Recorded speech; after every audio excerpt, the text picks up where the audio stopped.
here we are again for another conversation. And this time we're joined by Santosh, who was a guest on our show last week. And this is a topic that he should have a lot to share about. And it's a topic that Douglas has picked. So he's going to present the topic of compassion. Cool, great. So yeah, thanks Unsu for the opening. So I picked this topic because compassion is, I think, a very relevant and ubiquitous concept that we always talk about in social discourse and discussions among friends and even in politics as well. And I picked Nietzsche and Schopenhauer as kind of two schools of thought to juxtapose.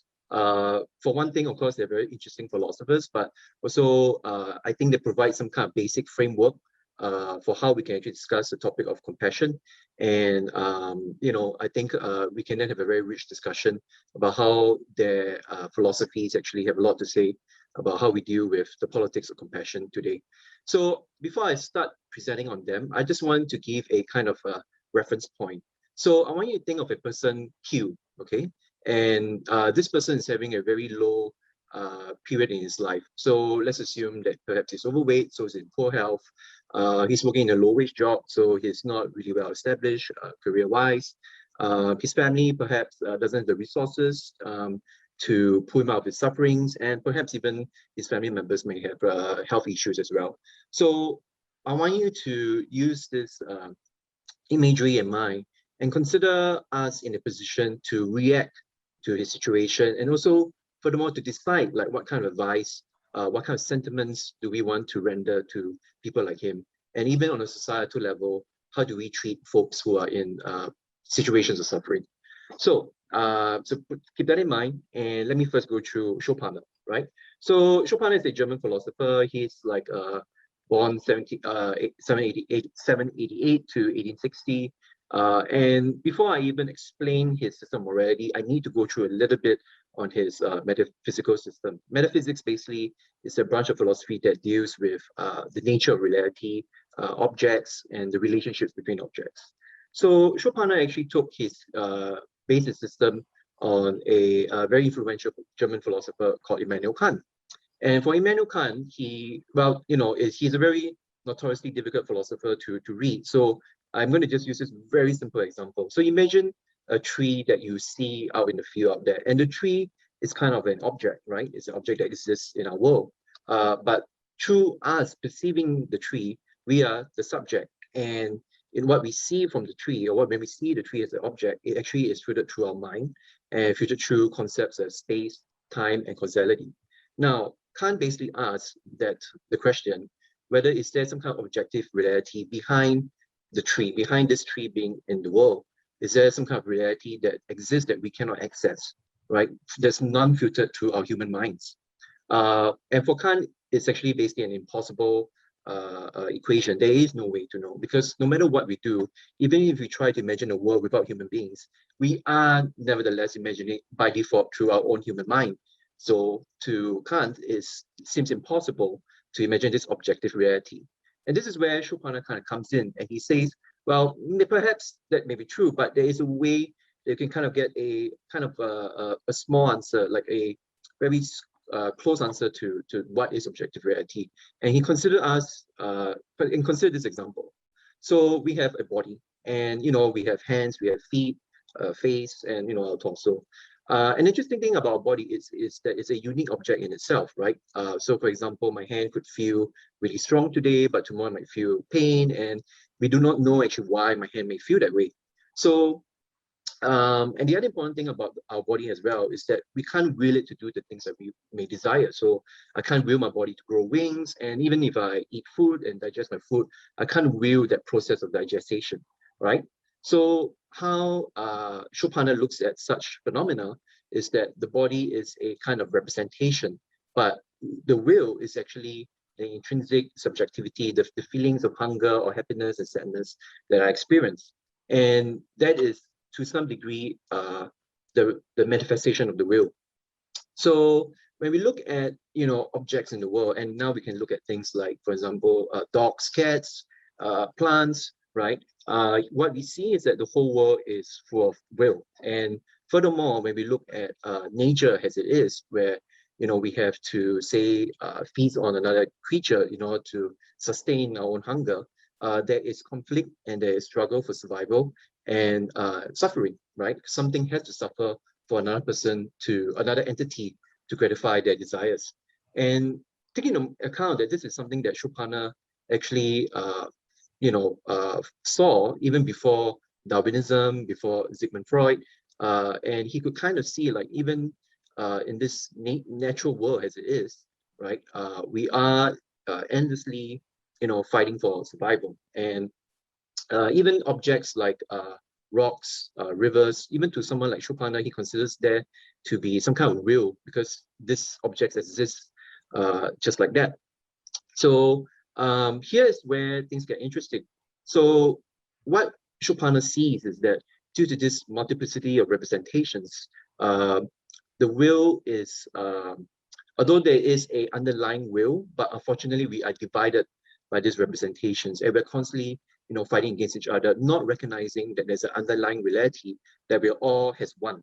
And it's a doctrine that can be found somewhat in other religions, the recognition that actually underlying all these representations and perceptions, we are actually kind of like one God or one universe. That's how some religions conceive it. And so from there on, that's how Schopenhauer conceives of his morality, or his moral system. And it is due to that recognition that we're all manifestations of the will to live.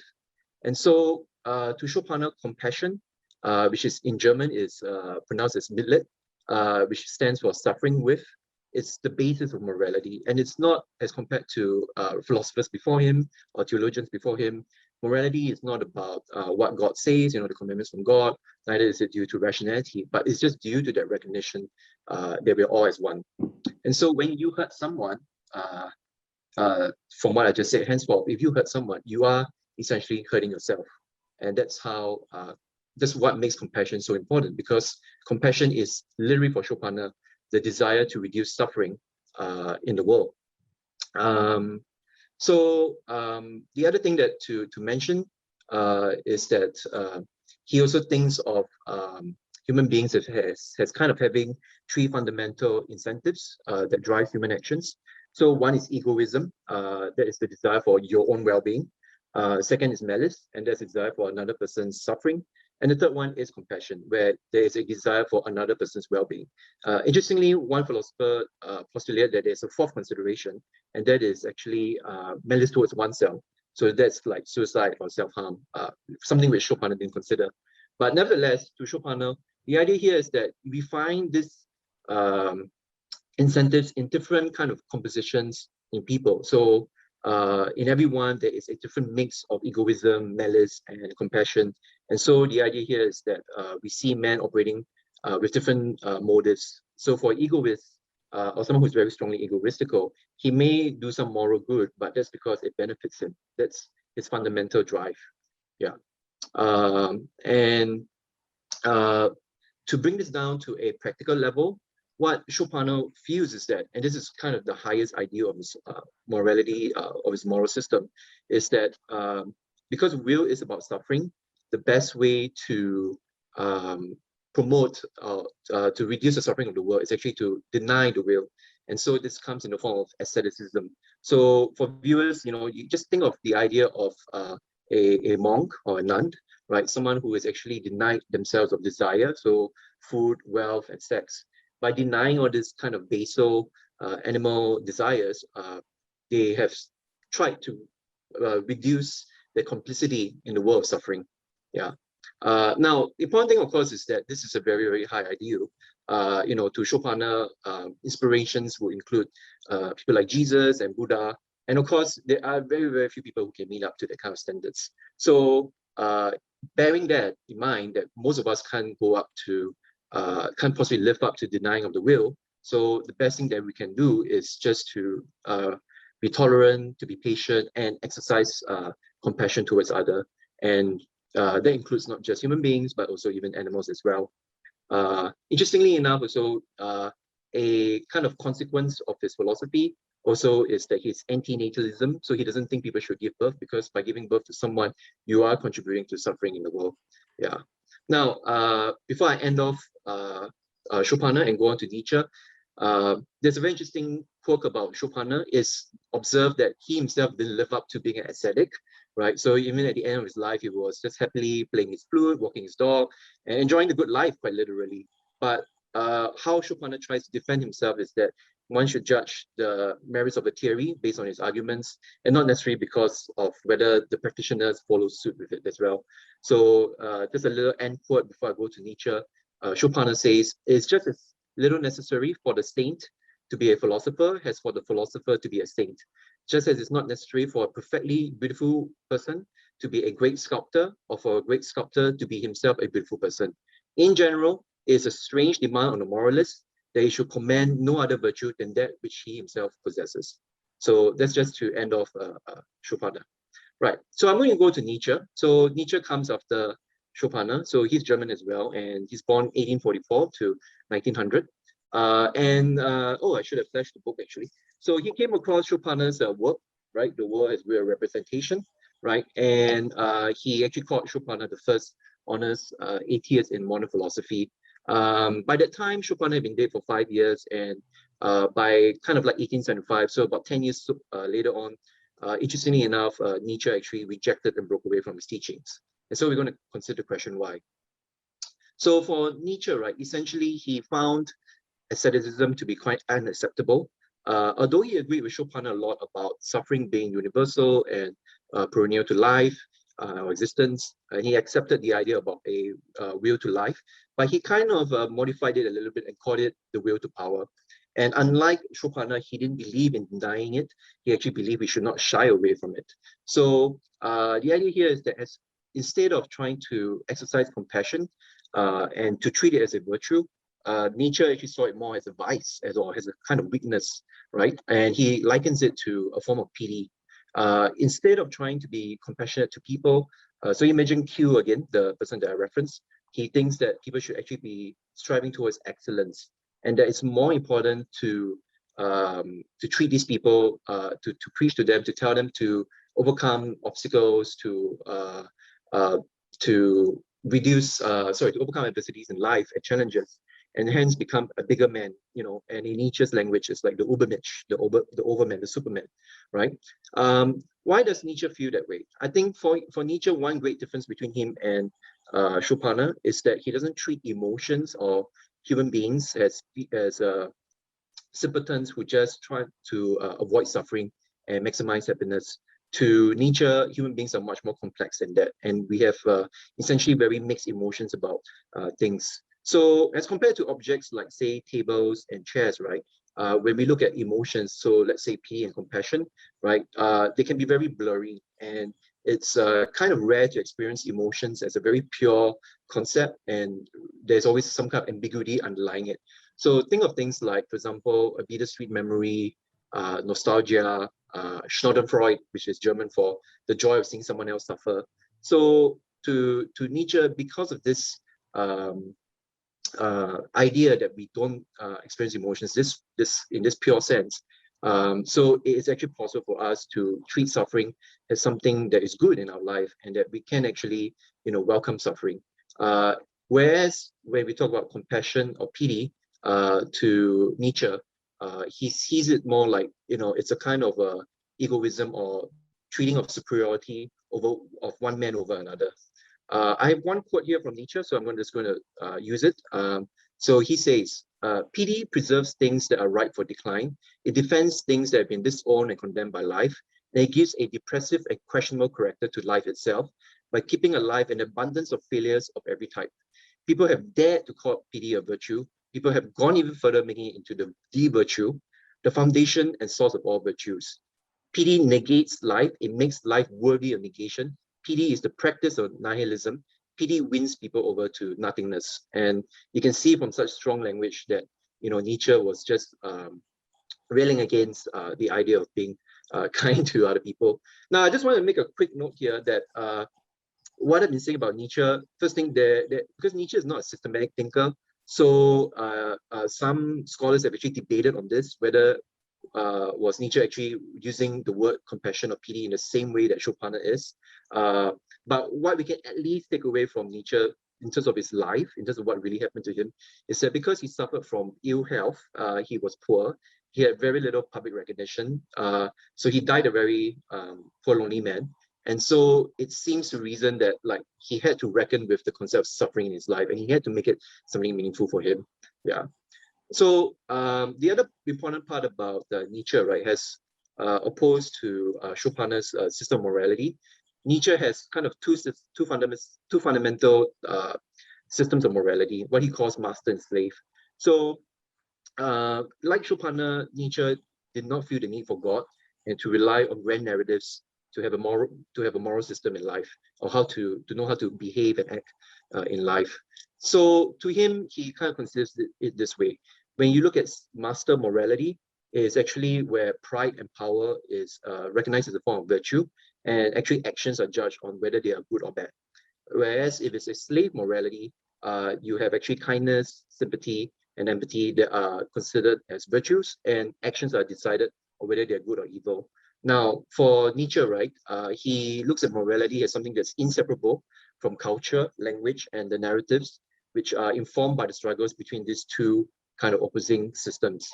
And famously, obviously, for Nietzsche, he regards religions like Christianity as embodying slave morality, because to him, it's a manifestation of the weak, resenting what what the strong possess.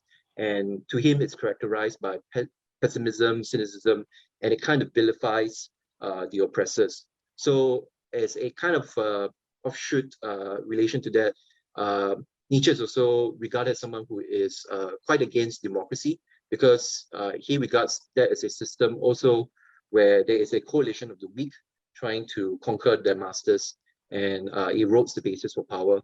And in a very direct quote, he calls it as democracy as something that's inspired by the most intelligent revenge of the weak, and where the goal is actually to make weak people become slaves. So in contrast to Christianity, Nietzsche actually looks up to pagan religions of ancient Greece and Rome, because there he finds, tales of gods who take pleasure in warfare and, rising to heroic acts. So that's what Nietzsche kind of looks up to. Yeah. And in a very odd way as well, for Nietzsche, he looks at pity as a one-directional relationship. So when I pity someone, I'm only exerting sympathy on someone else. So it's not bi-directional. That's one. And the other important thing is that he feels like, as we mentioned just now about the ambiguity of emotions, that you can pity someone and it can also be masking of arrogance. So think of perhaps a rich man who's donating money to the poor, and he's doing it in a way that is cynical, and he doesn't actually believe that the poor can get out of their plight, but he just does it anyway because he thinks that makes him a good person. So for Nietzsche, this kind of virtue has a very twisted form, So again, just like what I said just now about how Schopenhauer has a kind of practical application of his thoughts. So for Nietzsche, practically speaking, to him, he thinks when we look at people like Q, right, the better thing to do is actually to encourage them to face up to their difficulties and struggle against them as the best they can. So to him, if we extend a helping hand to Q, we're actually acknowledging their failures, their weakness, and we're actually placing ourselves above someone like him. And in a sense, making ourselves sound quite superior. Now, of course, this sounds quite simplified, but essentially that's what Nietzsche thinks, that when you actually help someone who's in desperate need or help, they could actually feel embarrassed, shame, or resentful actually if you try to help them. So he feels like there's this unhealthy relationship that's being developed. So what is the solution then? Because on the one hand, Nietzsche is not completely against helping people, so he feels that what you can do is you help them from a distance. So you do not try to make them aware about who is helping them, and you do not try to place yourself above them. Yeah, and essentially, converse, if you try to help them directly, you may actually unwittingly, build this master-slave relationship, and hence not help that person overcome their obstacles and discover their own strength and potential. Yeah. So these are basically the two schools of thought. That's the summary of it. And I just want to before we go to the floor for you guys to respond, I just want to just give a quick, note of conclusion. So my sense of it is that, like, I think there's a lot to be said about how Nietzsche views, what is the best way to help a fellow man, and there is to some degree a truth in it. Like, you can't always be compassionately extending support and assistance, and it does come at a price, even for the person who is extending that kind of support as well, right? There's a certain cost for that person. And at the same time, I think there's something noteworthy, or perhaps one can say noble, about seeing someone else overcome adversity on their own. But on the other hand, and the reason why this is very important to me is because we see contemporary people, like individuals like Jordan Peterson, kind of espouse and spread the kind of philosophy, the idea that it's more important to clean up your own room than to try to help the world. I disagree with that a lot vehemently, and I would like to express, share my contentions with that later on. But the idea here is that it is something that's important for us to take note, because even in other schools of thought like Confucianism, even compassion is also recognized as a virtue. And the idea in Confucianism is that you want to help other human beings as if they are your siblings, they are your parents. So I think it's a concept we always will have to dabble with and debate it with. And it's good to come up with very clean thoughts and ideas about how we extend compassion. So just to sum up with these words, philosopher Stephen Tomin, he says, abuse is no argument against use. And what he means by that is that just because there are unhealthy forms of pity, which Nietzsche acknowledged or recognized, it should not prevent us from recognizing there is a humanizing element in pity. And in fact, there's something to be even said about compassion towards the self, because we ourselves also suffer tragedies and sufferings.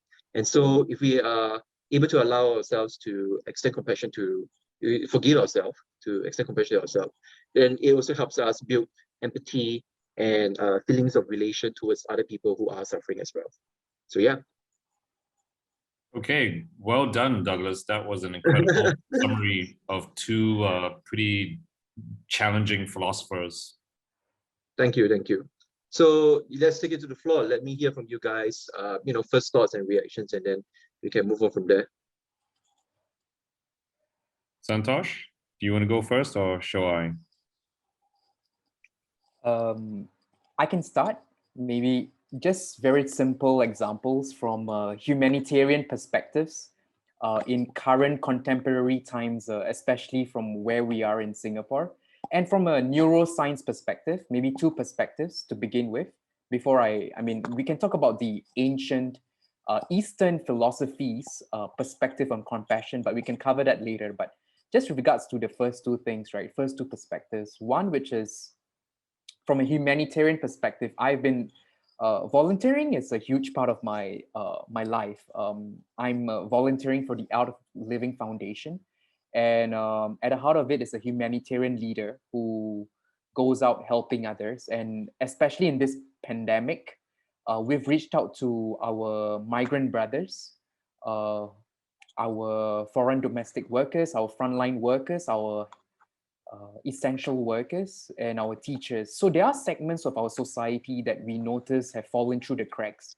And compassion is actually this human instinct that we see revived within the community that reaches out to assist segments of our population that might be falling through the cracks. And in that moment of reaching out, we realize one part about ourselves is that we gain a lot more by reaching out and by helping others than by not reaching out and by sitting in isolation. And so compassion has got such amazing benefits from the community service or humanitarian angle. Yeah, so that's a very practical example of how this actually increases well-being. Community service and compassion actually has proven via science to increase personal sense of well-being and life satisfaction. And this actually relates to the second point on neuroscience and neurobiology, where actually when we are in touch with another human being who is in need of help, what happens is a process of attunement when one person is with another, and co-regulation, where nervous systems actually get to switch from a very fight, flight, and freeze response, which is the stress state, to a calmer, more compassionate, more gentle, and a better state of mind, which is very helpful from the neuroscience perspective, because the fact that our nervous systems are, and human beings have this incredibly interlinked nervous systems where they are able to communicate and establish bonds of connection that can help us regulate one another.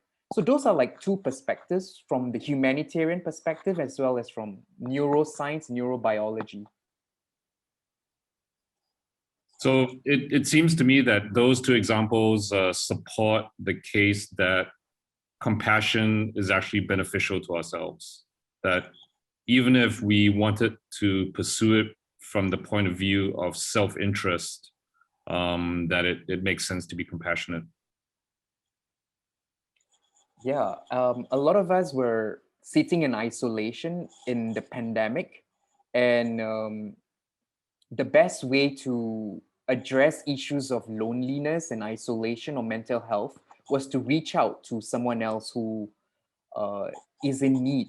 And that was where feelings of compassion actually helped strengthen bonds between different groups of people, but also help increase our individual sense of well-being and satisfaction. So, but what I feel is important is intention matters, as what Douglas mentioned. Yeah, there should be an effort to not project bigotry or superiority. Yeah, Unsu. No, there's this quote from Anais Nin that I wanted to share. She says, "Life shrinks or expands in proportion to one's courage."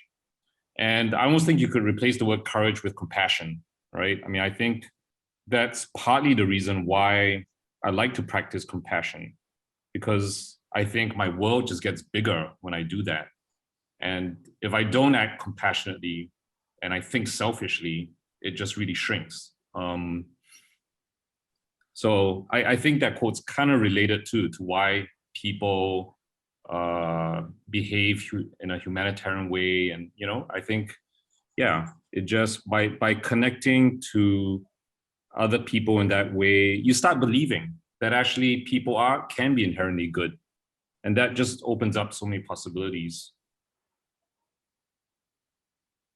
Yeah, so I was actually going to say that there is this book, and it's by the psychologist Paul Bloom, and it's called Against Empathy. Have you guys read it? I've heard of it. I haven't read it, yeah. Okay, cool. Maybe we should review it one day in our channel. But there is a very strong argument there from the book, because the title seems very counterintuitive and sounds really scary, right? How can someone be against empathy? And this is a psychologist, and a very renowned one at that. But he actually had this very clear distinction between what he calls cognitive and emotional empathy. So his argument actually rests on the idea that when we practice emotional empathy, it's directionless to some degree. Like for example, when you look at someone that you disagree with politically and you wonder why these people have no empathy, that is actually the wrong conjecture. They have empathy, but it's just that they choose it on different people, right? So think of perhaps a Trump supporter or someone that may even have a love for hunting animals or something like that, and there's a certain kind of empathy that they have, but it's actually placed with different people and with different communities. And so for Paul Bloom, right, he actually thinks it's not worthwhile to try to build social relations or to reduce polarity, social polarity, polarization with the use of empathy as a key concept. And very importantly, this is one thing that now relates to what we just did. He actually did posit that if you tried something like this, right, where you try to place yourself in the frame of mind and you want to exercise empathy to someone that you don't know. So as Santosh tried to do, think of a migrant worker or think of someone that is maybe even thousands of miles away, perhaps a Palestinian, for example, in Gaza, right? To Paul Bloom, this is not a very convincing argument because he views that like you just can't, motivate human action that way, and it's very hard to try to build emotional empathy with people that you just have no idea of. So maybe even think of a poor, starving child in Africa. Like you can think of one child, but can you think of 10,000 or millions of poor, starving children around the world? So, so I just bring it out there just to show that there are people who try to debate with this practices. Yeah. Thanks. Yeah, no, thanks for sharing that. Yeah, so I didn't get around to just giving my first impressions of your presentation of the two philosophers, and Yes, please go ahead. I just want to say that like even though when I was younger, like I really liked Nietzsche, and I read Thus Spake Zarathustra. I think his thoughts and ideas really appealed to my younger self, who was like really into existentialism and freedom and self-creation. But this time around, I'm definitely much more leaning towards Schopenhauer's worldview. Like when you described, his philosophy, I was feeling, okay, I can't really fault with any aspect of that. And then with Nietzsche, yeah, there were, like while I like some of the things he said, I was also mindful of the fact that he has been linked to certain aspects of Nazism, the whole idea of like a superior race, or, he actually uses the term overman, right? Or Superman. But I will say that I think one aspect of Nietzsche that I like, and which ties into some contemporary discussions over ethics, is the idea of virtue signaling. So a lot of people today think that a lot of times we do good things in order to just signal to other people that we are good guys or we're good people, right? And it's not because we actually deep down inside really feel for other people. And so when Nietzsche refers to like slave morality, or, like morality is something that the weak kind of use, in some ways, like maybe he was the first person to like bring up this idea of virtue signaling. And I think it is something to be cautious about when we do something good, right? What are our real motivations? And you said, Nietzsche's solution to that is, well, why don't we give anonymously? Don't disclose our identity. And I think that's one way to counteract that, because, if I'm helping someone anonymously, then obviously I'm not able to signal my virtue to others. Cool. Just a quick one, yeah, about your references to how Nietzsche has been loosely linked to Nazism, right? So this a little bit about, this gets a little bit deep into the scholarly research, but I'm not sure if you probably will be aware of this, but, after he passed away, right, it was his sister who actually, collated his writings and even some unpublished writings, and actually used it with Hitler. But the truth is that, Nietzsche himself was anti-Semite, so he had no respect for people like Hitler. He was definitely not someone who had a admiration for military type guys, and he was himself, quite how would I put it? Like he wasn't this idea about the Obermensch, the Overman. He had a very, very nuanced use of it. It wasn't necessarily linked to genetic superiority or race superiority. That was not what he was aiming at. A lot of it was really down to the human individual level, and about how one should, aspire to overcome struggle and suffering. So, it was, sadly speaking, his sister and, the Nazi party himself who abused his writings and, made it that way. So yeah, so just a quick point for anyone who's a Nietzsche scholar out there. Yeah, we have to make sure we clarify these things about him. Yeah. Santosh, why not I hear from you first, and then I can respond to Unsu's points. Yeah, I think the beauty of Nietzsche, I grew up quite fascinated with Nietzsche, and the beauty of Nietzsche is really self-examination and critical introspection of one's motives and intentions. I think that's the beauty of what Nietzsche brought about, which is to constantly question if I'm reaching out from a spirit of compassion to someone else. Is this, like what Unsu is mentioning, a part of virtue signaling? Or is this my intention to establish some form of soft or overt form of bigotry over the other person? So I think this is a very important distinction or nuance that Nietzsche is bringing about. So one which is, yeah, I think it's a very tight rope, but if you manage to understand and probe deeper into your true intentions, and if you're very clear of what your intentions are before, during, or after rendering help, and if you know that it was never for either of both extremes, right? One which is virtue signaling, which is acquiring social capital, and then the other one which is just reinforcing this sense of ego and this personal form of superiority over the other person. And what I realize, if you're on this tight rope that is not on either side, that's where we can experience the benefits of compassion, which brings about well-being, which is not just intrapersonal, but also interpersonal. And this creates lines of communication and bonds, which strengthen community, which can be not only essential for our survival as a human species, but also how we thrive as a society or a nation. And also from a health perspective, how this actually builds about strong, good hormonal reactions like oxytocin or dopamine, which is actually very helpful and beneficial for the human being. In addition to the neurobiological perspective of mirror neurons and how we can actually help through compassionate extension of help self-regulate and co-regulate our nervous systems as a tribe or as a community. So this is one thing I notice. If there is community to be there, to be a form of check or balance on the innate intentions or motives of a person in practicing compassion and reaching out to someone else, that is where we can probably maximize the full benefits of compassion in a safe and regulated manner. Yeah. So Right. those, I think, yeah, there's so many layers of complexities that we can unpack with that.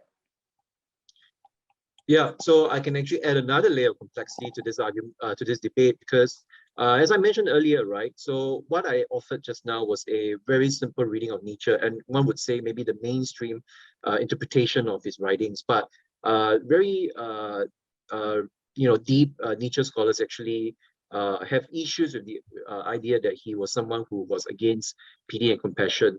And so when I actually look into the writings of a very specialized Nietzsche scholar, and his name is Robert C. Solomon, along with his wife, they actually talk about how you have to look at Nietzsche in a very critical, unorthodox kind of way, because he doesn't have a systematic school of thought, right? A lot of his writings can be quite contradictory, and he embraced that, because to him, philosophy has contrasted with Schopenhauer, who talk about how it's more important to judge the merits of the argument. Nietzsche was more like, no, you should live out that philosophy. And that's why he was actually someone who was in favor of ad hominem arguments, because he would look at another philosopher and say, what does it matter what your ideas are? What's important is how you live it, right? And he was critical against even some of the biggest scholars out there, biggest philosophers out there, like Socrates, right? And he would call him ugly, just because he didn't quite live up to the ideas of his thought. And so the complexity I want to add in here with Nietzsche and what he did say about virtues, right, is that he also had other, so he wasn't an immoralist, he wasn't someone that had no sense of what virtue should be, he wasn't a moral relativist, which is what some people thought of him as, like there's no good and evil. To him, there is actually virtues, and some of the other virtues that he considered that are important, and I have a list here, is honesty, courageousness, generosity, even being polite, and from the book Beyond Good and Evil, sympathy, and solitude. And the reason why he actually still had this list of virtues is because he felt that everyone has a different set of unique virtues that they need to work on. And so it's quite, it's too simple to try to generalize a list, which many philosophers try to do, and to insist that that's what everyone should aspire up to. But instead, look within and then to see what are the virtues you need to work on. And so going back to what you was talking about, complexity and community, right? So actually Nietzsche is not necessarily against that to some degree. I mean, like I said, I'm offering a different reading here, but he considered things like as against Schopenhauer's aestheticism, Nietzsche is advocate of aestheticism. So what he feels is that life is, Schopenhauer felt life is meaningless, right? And we need to deny the will to escape from life and suffering. But to Nietzsche, it's more like, no, suffering is part of the beauty of life, and that requires cultivation and experience, right? He also liked courage, and courage is something that simply defined as overcoming fear. But for Nietzsche, it's not just enough that you overcome it. You got to do it with gusto. You got to do it with a certain spirit of heroism. Nietzsche is also concerned about justice. It's just that for him, it's not about distributive justice, so not about like how much resources should be distributed, but about punishment, about resentment. And he actually was an advocate of not punishing people, because he felt that punishing people is a sign of resentment and weakness, and we need to overcome the desire to punish. There's generosity as well, that I mentioned, and friendship. So Nietzsche actually agreed with Aristotle that friendship is a rare species of love, and he wasn't against necessarily the idea of breeding friendship. And lastly, and this actually relates to Buddhism, and so we can talk a little bit about Eastern philosophy as well. Nietzsche was also for hardness. So as against compassion or pity, as what I said just now about Nietzsche's emphasis about self-discipline, so he was about that. And there's a good Buddhist proverb here that I want to insert. So it goes, if a man were to conquer in battle 1,000 times 1,000 men, and another conquest one himself, he indeed is the greatest of conquerors. So anyway, just to sum it up, right? So when even though what we did with this video is that we start off with two contrasting forms of looking at compassion, but more and more I can see that there's more nuance to what Nietzsche was alluding to. And actually I want to propose this as a counter argument to what I said just now regarding Nietzsche, regarding democracy as a system of the weak conquering the strong.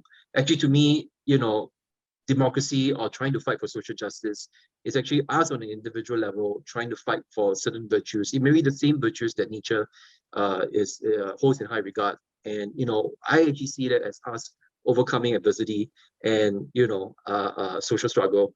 And so to me, it's actually the flip of it.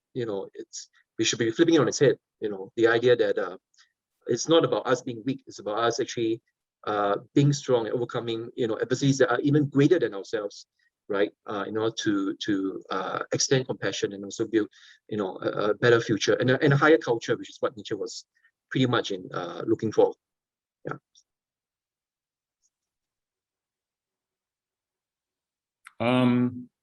I was going to bring in another layer of complexity in an already complex discussion. So I think so far we've been talking about compassion as if it's a choice, that we can choose to be compassionate, or we can even cultivate practices that make us more compassionate.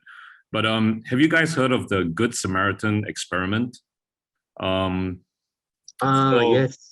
I think, let's see, this was done in the 1970s by these research psychologists, John Darley and Daniel Batson. And they did this at the Princeton Theological Seminary. So it was with students that were actually studying religion. And if anyone doesn't, so I'll just briefly explain the Good Samaritan story from the Bible. So in the Bible, there's this parable of a traveler who's injured, and three people walk by. The first two are like a priest and a priest assistant, so religious people, and they didn't stop to help this traveler. And then the third person was a Samaritan, who's like a group of people that I think were looked down upon. They weren't particularly religious or something. And this guy turned out to be the most helpful. He helped bandage up the traveler, bring him to a house, and help him recover, right? So the story is told by Jesus, and apparently it's to show that, it's not always the people that you think are going to be helpful, like religious people, people who like maybe virtue signaling, but it's, like the point that you don't think about that is really helpful, right? So anyway, these researchers, they involved these students in an experiment. They said, first of all, they asked the students to take a character survey. So they had to answer questions about, why are you studying religion? Is it to, do good in the world, or is it because you think it will get you into heaven, right? So trying to distinguish between intrinsic or extrinsic motivations. Then they told the students, you have to give a sermon on the parable of the Good Samaritan. And so prepare for this. And then they told them, okay, you have to give this sermon at the opposite side of the building. Now, the students were split into 3 groups. One group was told that they had plenty of time to get to this, sermon. The second group were told they had just enough time, but you have to leave now, otherwise you won't make it. And a third group was told, like, they were late. You got to rush, to give this lecture. Now, what the students didn't know was that halfway as they walked to the other end, someone was planted who would have dropped his books and needed help to collect his books, right? And the researchers wanted to see who would stop to help this person, like pick up their books who needed help. And what they found was that, it was nothing about the characters of the students that determined it. It was purely whether, like, they were late or not. And, I can't remember what the percentages were, but it was really significant. Like, that was the single biggest factor of whether they would be helpful or not. And, whether it wasn't about their character, like whether they said, oh, I want to be a good person or not, right? So I think this experiment is really interesting because it kind of points to the idea that in some ways, whether we're compassionate or not actually depends on our circumstances. Yeah, I love that you brought this up. It's so good that you remembered this, because I read the same thing too. And if I'm not wrong, it probably is in one of the books that I've read before. It could even be Paul Bloom's book. So I'll make a quick point, and then I want Santosh to jump in. And that is why I am very much, in terms of all our discussions about, ideas, policies, you can see that I always have this stance that I take, which is I'm not necessarily fully supportive of ideas where you change the person from inside. I do think that, character building, or, in fact, I just shared an excerpt from a book on Facebook, and that passage had to do with the idea about character development as a module in schools, and how, this is a very, very ill-advised, very ineffective policy to try to build well, in this case, it was trying to close the social inequality. But, I can imagine that, there may be something to be said about whether this kind of character building modules or programs can really build people to be good citizens. Perhaps not. It might not be possible, or it might have very poor efficiency, right? And actually, this also, to me, ties in with how, when there were surveys or studies done on philosophers, moral philosophers, right? It didn't matter how good their philosophies were, or their ideas were, or their character was. They were also just susceptible to situational cues, and to the social environment. So yeah. Okay, back to you, Santosh. This is massively complex, and as what you mentioned, it's situational. One layer of situational analysis is that of people who survived from the Holocaust. There are 2 people who come to my mind: Dr. Viktor Frankl, who wrote an entire man's search for meaning, and he came up with this idea of logotherapy in an attempt to get out of the tremendous suffering that he went through. He found meaning through helping others. He was always, in the midst of all the suffering, imagining himself one day talking to a group of people about what he went through, and the importance of sharing the knowledge of holding meaning in one's mind as we go through suffering or turmoil.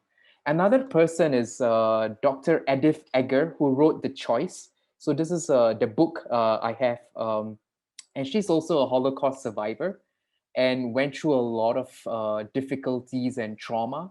And that trauma was actually the stimulus or the crucible or the catalyst for all the amazing work she did after that, which was to be this wounded healer because she could relate to the suffering of other people. She was actually best positioned to help other people. She knew, I know how difficult it is to be in your position, and I can totally empathize with you and I can relate with your suffering because I've been through that.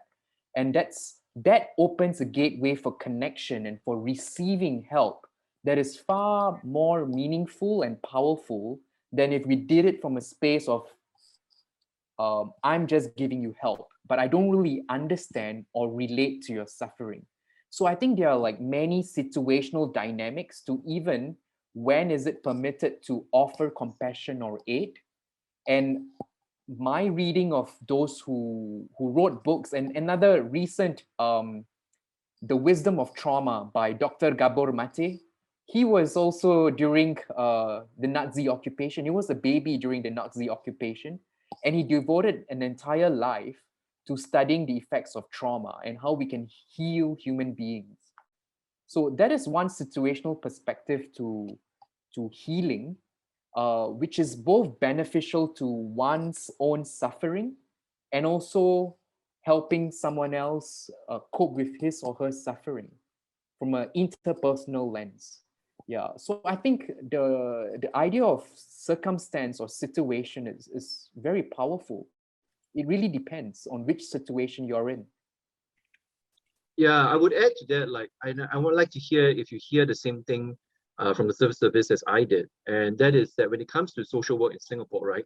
So because we have like, juvenile delinquents from different ethnic profiles, ethnic groups.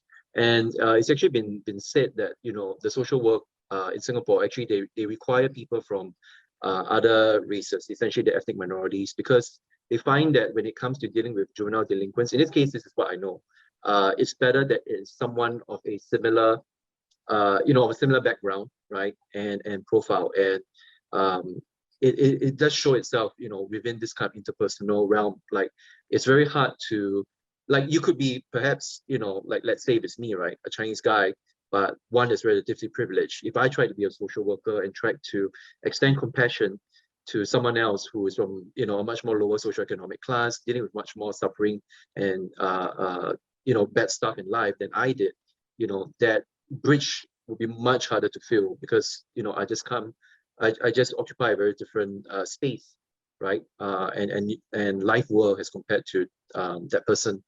So do you hear stuff like that? Do you see, like how this dynamic plays out? Authenticity can be felt from afar.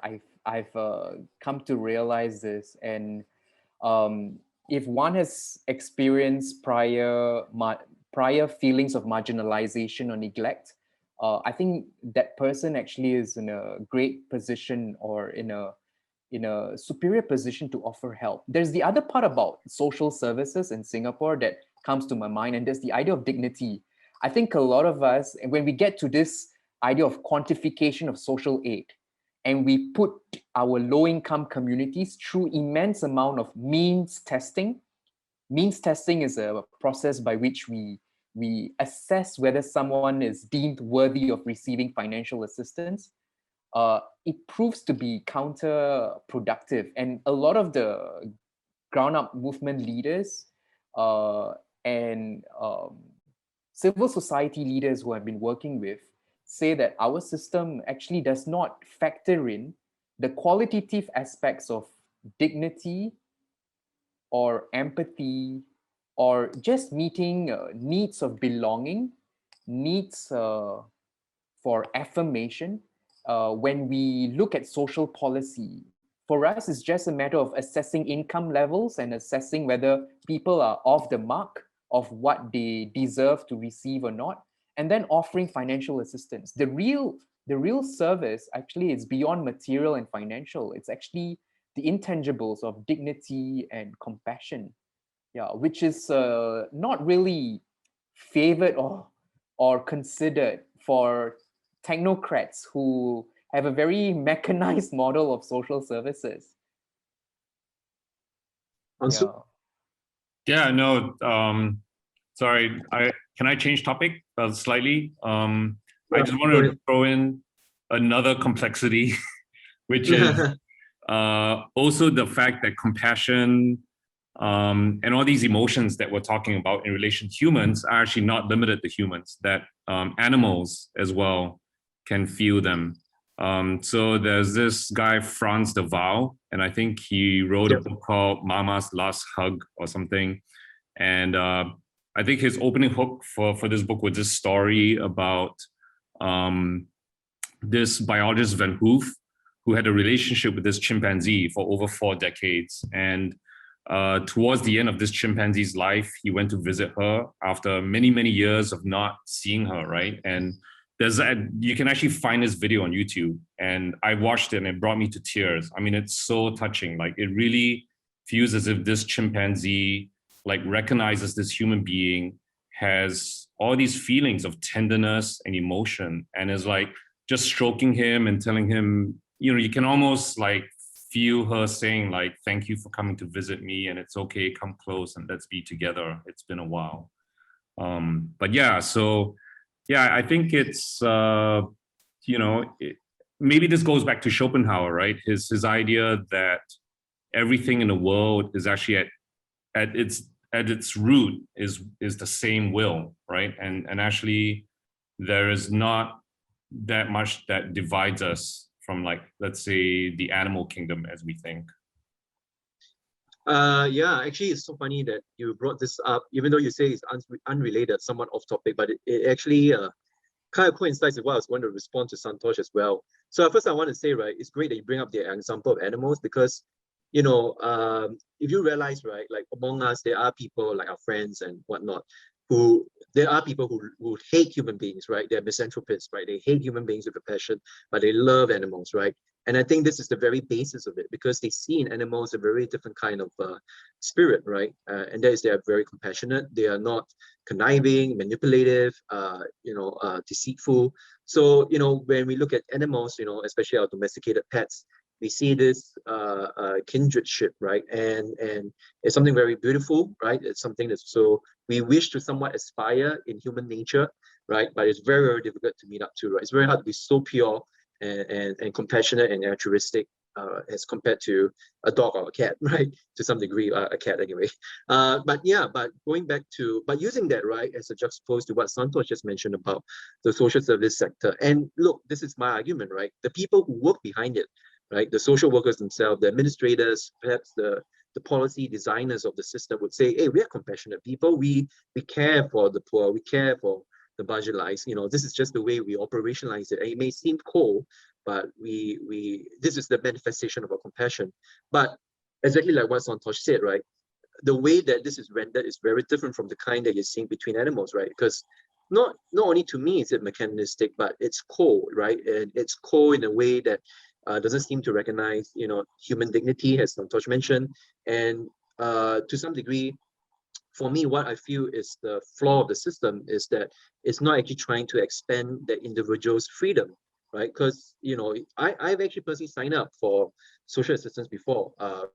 When I came back from university, you know, I was jobless for 6 months, and, you know, to my mom and my sisters, that was like the end of the world. So I actually applied for, you know, employment assistance, and it gave me, you know, an essential wage job. Now, there's nothing wrong with that. You know, that's not the point. You know, it's not like it's beneath me to take up a essential work. But the thing is that imagine a different system where I'm given opportunities to not just work a essential wage job, but something higher, something that actually commensurates with me as a human being, with my capabilities, my skills, and my talents. That's what's wrong with the system. That's why I rather look at the system as it is and point out the flaws and say that, you know, this is where we can improve on the system, so that people can not only just be compassionate to others in a fulfilling and flourishing way, but also that the people who receive assistance, you know, they also meet up to Nietzsche's maxims of like trying to overcome their adversities and struggles and actually aspire to something higher, and not just stay in the gutter. So, you know, that's how I would like to, you know, link the points that we just mentioned. Yeah, and I realize it's not so much about what is being offered, but how it's offered. It's not it's not the assistance that is being rendered, right? But it's the energy that is sub-communicating in the way it's being offered. You know, the way it's presented to you. How humane is it? I think there's a lot about how we do things rather than what we do. And I think we get caught up often in the what and in justifying that we've done a great job, but not evaluating or not having this sense of contemplation on how do we do it and whether there are better ways of doing this. Yeah, and I think it's a nation, it's difficult to have such conversations. I can totally feel the strain. There's a tremendous amount of cognitive bandwidth strain on our social workers in delivering aid. Inherently, there is this very innate intelligence on what is the right thing to do, but because they're so compelled by the constraints of KPIs and by the constraints of the systems and the bureaucracy, that they can't do their most meaningful work. So it's a lot about the systems and the structures that actually inhibit the way, the best way in which these motives can be realized. Yeah. Okay, so maybe I just, we were on the topic about compassion and its complexity, and what we can do actually right now is to jump into like a related example about compassion from a different school of thought. So I actually have one piece to share with, and that is actually from a Buddhist scholar called Owen Flanagan. So he actually also, he's a Buddhist, so he's a Buddhist scholar, and he writes a lot of books on Buddhism and compassion. And he has a very interesting take about compassion as well. And he brings up the Hitler example. So the thought experiment is that, if you could go back in time and that, Hitler is going to be responsible for the killing and the, murder of thousands of people, right? Millions of people. Would you kill Hitler, right? Baby Hitler. And his answer actually is yes, even though it seems like a very uncompassionate thing to do. And the reason is because it's not because, to Owen Flanagan, it's not because Hitler chose to be the evil person. That's kind of the language he's using. He is, just a participant in the vicissitudes of life. But the reason why we kill him is because we spare those that would die from his actions. And so for Owen, the ethical imperative of Buddhism is actually to always love and to substitute compassion and love over instances of suffering, cruelty, and hate. And that the modus operandi is to relieve the suffering of all sentient beings. But in doing so, yes, you may have to do something quite ghastly because it may warrant that. So anyway, that's coming from Owen Flanagan. So we have Santosh here who has his specialty in Eastern philosophy. So why don't you just come in and share with us how other Eastern philosophies have looked at compassion? Yeah, I'll just probably add two perspectives. One which is on forgiveness and the other one on the ignorance of our true nature. So the first point, which is about forgiveness, and this is a massive amount of literature that's been written in Eastern philosophy on how to forgive someone who has caused a lot of hurt and harm. Because people like that traumatize us long after the event or the hurt has been or the harm has been caused. And a lot of scholars have been doing a lot of research and studies on the art of forgiveness. Why is it so difficult? Because the abuser or person who has caused hurt or harm occupies a significant amount of real estate in our minds, even after the hurt or harm is caused. And the more we resist such thoughts, the more these thoughts of anger and vengeance actually harden and stiffen.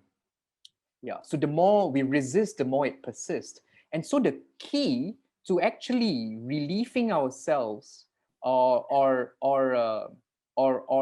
overcoming such intense feelings of hate or condemnation is actually forgiveness. And the art of forgiveness is recognizing this very profound philosophical truth, which is behind every culprit, there is a victim crying for help. And if you can start to be compassionate to the victim that is crying for help within the culprit who is abusing you or who has caused hurt or harm on you, that is you've got a far greater shot at actually healing yourself and actually preventing yourself from more turmoil or torment of your own mind. And that's why forgiveness, which includes this whole concept of compassion to the victim and the victimizer, is so powerful. And if we want to heal this whole idea of trauma, which is deeply embedded and intergenerationally transmitted and culturally transmitted in our entire society, it is quite useful to look at it from the lens of compassion. And that is why this topic is so powerful and so apt. And all of the ancient traditions actually talk about this. That is the way, that is actually the surest and the direct path to liberating ourselves from the hurts of the past. So this is the first point, which is about the art of forgiveness, which I have had great amount of difficulties even practicing. And I'm quite sure the both of you and Ming Wei included might probably have had instances in your life where it's very difficult to forgive this one person who comes back to haunt us and torment us. Now, the second perspective is that of ignorance of what is our true nature. And this is where Eastern philosophy or Advaita Vedanta comes into mind. And the reason why we exhibit compassion, and this is actually critical to solving our global challenges of climate change or social inequality or social injustice that we're seeing in our world. And if you want to reduce growth and consumption, and if you want to look at it from the lens of what is driving global consumption and production, which is driving exploitation and extraction in our global economy, it is also useful to look at it from the lens of who am I truly? And what Advaita Vedanta, which is this Eastern philosophy, it actually explains our true nature. I'm not separate. I'm not this skin encased body that is separate from Unsu, another skin encased body, and Douglas, another skin encased body. We are not separate to one another. And the beauty of this existence is in realizing this ignorance.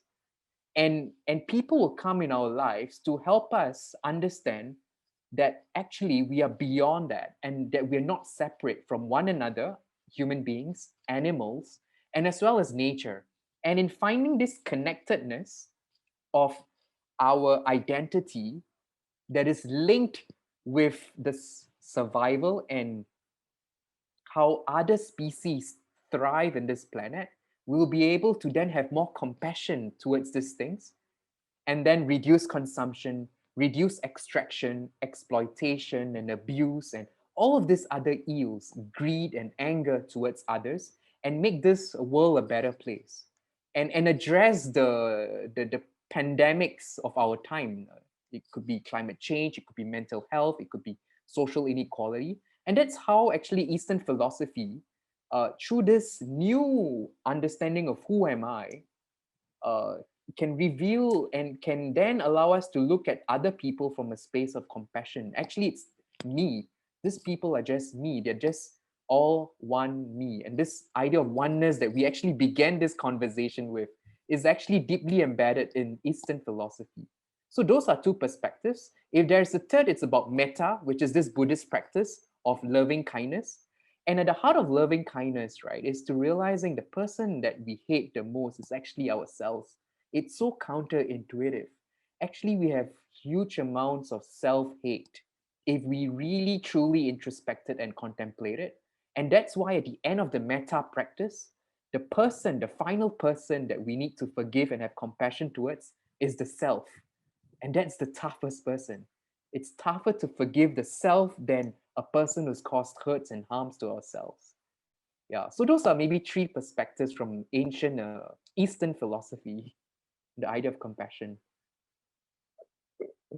Yeah, thank you for sharing. I mean, those are all such rich themes that I could talk for half an hour on each of them. Douglas, do you have any thoughts? Yeah, I mean, there was a couple of points that struck chord with me, right? So about, can I forgive, the people who have caused me hurt in my life? And in a previous video, I talked a little bit about that in the sense that I had a very terrible year, in my life where I lost my marriage and my business, and there were people involved who caused me a great amount of hurt and suffering. And the truth is that I've obviously moved on from there, and if I would see these people again in my life, I actually would not feel a tinge of animosity. Of course, how have I attained this stage of forgiveness? It's a mystery even to myself. I think for me, one really good, so it's a bit off topic, but one really good line of thought I had, I picked it up from a yoga teacher actually, and this yoga teacher said something like he was embroidered in some debate or some questions about his practice, and he just said something like this: would it matter in 20 years? And this is already an old guy, and it kind of hit me, right? Like, even for these people who played a very important role in my life, but would it matter in 20 years? It wouldn't. I've since moved on from there, and in the Nietzschean sense, I have overcome my own struggles and adversity, and extended to some degree some form of self-compassion to myself.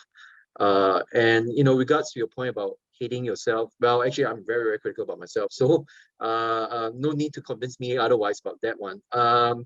And I, so actually, what I would like to say in regards to the three perspectives that you shared is this, right? Because I feel like, let's just take Singapore, right? We recently just had a population census, the data from a population census, and we've actually come to learn that Singapore is becoming a little bit more secular. So 20% of Singaporeans are now said to be non-religious. A higher percentage, there's still a very high percentage of Buddhists for sure. There is about, if I'm not wrong, 18% or 15% that are Christians, and then you can make out the other remaining percentages to be of other religions. And I've always wondered this question. Perhaps it's a bit hard to talk about it here, but I do wonder whether these religious systems and beliefs, do they actually really play a role in our public behavior and discourse? Like, do people really exhibit behaviors, preferences, even their thoughts on what kind of policies they would like to see implemented in Singapore? Do they actually trace these ideas to their religious beliefs? It's a very big question, because it actually goes into why I feel compassion is such an important topic. Because if someone's a Buddhist, right, and if someone says that, okay, I'm a Buddhist, I identify as a Buddhist, and hence compassion should be a number one virtue for me, are you truly enacting and manifesting that virtue, not just on an interpersonal level, but even on a societal level? Are you actually supporting policies and social practices, or even a culture that's based on compassion? Or are you actually still, living the treadmill of capitalism, just self-maximizing your own wealth, and just caring for yourself and forgetting all about others? So that's the question that I'm very interested in. And like I said, probably we won't have the space to discuss it here, but I do want to just bring it up because I want to leave something for our viewers to reflect upon, right? If you subscribe to a religious system, are you truly living up to the values of that state system? Yeah, I mean, I would say this goes back to this theme of oneness, right? Like, I actually do think all religions at their deepest level have the same source, which is actually compassion, inclusivity, love towards all beings, even your strangers and your enemies, right? Like, I think all of the religions have some kind of sentiment to that effect. But I think organized religion tends to separate rather than unite. And I came across this metaphor, it's as if they're all tapping into the same groundwater beneath the ground, but each organized religion is saying our well is like the only true well, and all the other wells don't have water, come drink from our well. But really, like, they're all tapping into the same groundwater. But I think this idea that we are separate is it's kind of the illusion of our age, and it's so hard to break out of. I mean, even though I know theoretically and spiritually that we are one, on a day-to-day basis, it's hard to overcome that. And I'll kind of bring in an unlikely philosopher into this conversation with Eastern thought. His name is Adam Smith, and he's commonly thought of as an economist and someone who talks about like the importance of self-interest. But his first book was actually called A Theory of Moral Sentiments, and in it, he opens it with describing this, like he asks you to imagine, right, that you read in a newspaper that 1 million people have just died from an earthquake in China, okay? And all of a sudden you're overcome with like compassion and you're concerned about them. But, a little later on the day, you're gonna move on with your day. And at night, you may even sleep well. Now, on the other hand, if you found out from your doctor that like you have, there's something wrong with your finger, and you're going to have to operate it tomorrow and cut off your finger, you are not going to be able to sleep well that night, right? So, he's referring to some deep biological limit to compassion, right? I mean, as much as we feel for 1 million people like suffering somewhere else, it's still outweighed by the fact that my little finger is, I might have to lose that, right? And I think that's just something we kind of have to accept that. And cope with it. And I'm not sure what the solution is. Yeah, to me, the solution is simple: build systems of care and compassion, right? So let's go back to the case, the reference point I said about this person called Q, right? So Q, like I said, is someone who's overweight, someone who works in a low-wage job. Now you can imagine that contemporarily speaking, right? A lot of self-improvement gurus, people like Jordan Peterson, for example, right, would advocate that, hey, just take life by the horns, right? Pick up your bootstraps, right? And in terms of your weight, just exercise, and get fit, right? If you have a low-wage job, just study hard and go for courses and try to climb up the corporate ladder. So what's wrong with such advice is that it doesn't look at the situation, right? The environment and the context that these individuals are embedded in, right? What are the opportunities for them to actually overcome their adversities? Even in the domain of health, which is something that I'm most familiar with, I'm not satisfied with instructors and health professions who simply look at it as an exercise of will. Like it's just a matter of encouraging people to exercise self-control and discipline. I mean, we live in a society where there are all sorts of advertisements and little just stuff, right, all around that's trying to attract you to eat more, and that you should consume. And there is an argument to be made that the corporations and that the world that we live in are now designed with that kind of purpose in mind, which is to get us to consume and to forget about our health, right? So that's really one situational cue that we have to work on. And then when it comes to labor or to jobs, right, there's also the question of whether there are good jobs out there, because the individual is not responsible for creating good jobs for himself or for the country. And so it is up to governments, it is up to society at large to actually advocate and build that kind of society and systems so that the structures are there to ensure that you are really embedded in this system which cares for you and that actually allows you to fulfill and live up to your human potential. So that's my take. Beautifully said, Douglas. To add on to what you said, I was just analyzing the issue of class in Singapore with the data that we had and the insights we had. So this is the situation in Singapore. The state is actually very stressed.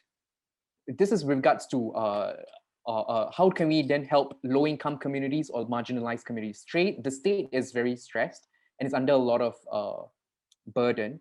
And then community leaders are also very stressed. And so the solution that we are saying is the rest of society needs to step in. Every single individual needs to then look out for one another. If one person looked out for one other person, instead of thinking that the state will take care of such people or the families of such people will take care of this one person, then we'll be in a far better position. Yeah, and so this whole spirit of interdependence where one person just takes care of one another person and we complete this entire interdependent loop of humanity across the globe is possible. And it's this, I mean, this very archaic, very this strange story of this one old man with his son, right? The son is walking on the beach, and then there's the starfish, and then the young child takes one starfish and puts it back into the sea, and the old man tells his son, like, why are you doing this? It's endless, you can't. But he says, to this one starfish it matters. It's a very powerful parable. And in line with African indigenous teachings, I'm doing quite a fair bit of research. In Africa, there's this whole spirit of Ubuntu. I am because we are. And so I exist because you exist. And if, I suffer, you are suffering as well. And if I thrive, you are thriving. Likewise, conversely, if you suffer, I suffer. And if you thrive and you're happy, I'm also happy. Such a spirit of interdependence in terms of identity allows us to have such strongs of mutual aid that can actually help heal our systems in a matter of very, very, very quickly, actually. So it's just a small shift in identity and in the way we look at ourselves that can cause major shifts. One ritual or practice that I'm in admiration of in ancient, in the tribes in Africa is this whole idea. There's a soup, a pot of soup in the middle, and the ladle of the spoon is deliberately made to be long so that if you scoop the soup up, you can't feed yourself, but you're forced to feed someone else. And it's through feeding others I'm fed. So all of this are small little rituals and practices that they have inbuilt in their culture. That encourages this whole idea of mutual aid and supporting one another. Whereas in Singapore, looking at the data, we have a culture that's so individualistic. That it's very difficult to watch out for someone else. So I think there is a lot of introspection and soul searching we need to do as a nation. Can I just share another practice from indigenous cultures that I recently read in this book, Santosh? So apparently the Aboriginals in Australia, they have this ritual knife fighting, that they fight with stone knives, and they can only cut each other on the arm, the shoulder, or the back. But the twist is that any cut you make on your opponent, once the fight is over, your opponent inflicts the same cuts on you. And so the result of this practice is you realize that exactly what you're saying. Any harm you do to someone else, you eventually do to yourself. And so, I think we will probably find in so many indigenous cultures, right, these different rituals or practices that remind people of compassion, right? That compassion is kind of built into their culture. That's a very cool anecdote. Yeah. And it kind of perhaps harkens back to, I think some of the ideas here actually harkens back to a certain form of justice. I'm guessing you guys must have heard this term, restorative justice. So, just to, brief the viewers, basically it's a kind of system that is inspired by indigenous practice where when someone, the perpetrator has done a harm to the victim, but they actually come to, instead of trying to punish the perpetrator, restorative justice suggests that, we try to restore the trauma, right, and the victim that the person has experienced, and try to reach a higher level of reconciliation and justice and fairness. So so I just want to probably just kind of give my closing thoughts about where we've come to so far. So where Santosh was kind of talking about Singapore being individualistic and how we can inculcate a culture of interdependence. There's a lot to be said about that.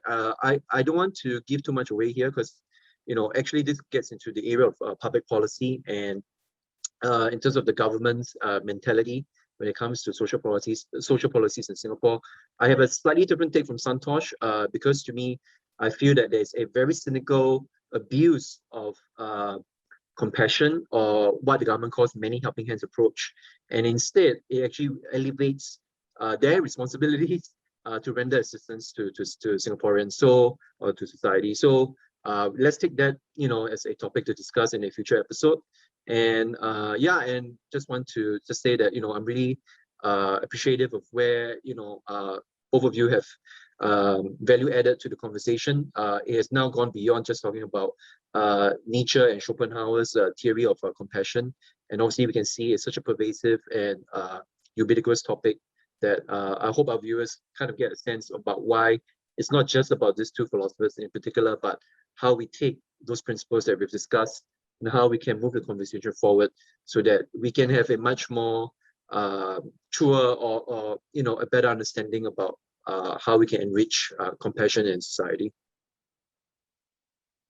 Cool. Well, I really enjoyed this conversation. I think it was very rich. So did I. It was amazing. Yeah, I've got so much to think about and reflect on just after this conversation. So this is a conversation that keeps on going. It's a give that keeps on giving. Thank you so much. So just for the viewers to know, we've probably gone about, I don't know, 1 hour and a half long, or perhaps even longer than that. But we're very happy as co-hosts of this channel to not only just talk among ourselves, but also to talk to you guys.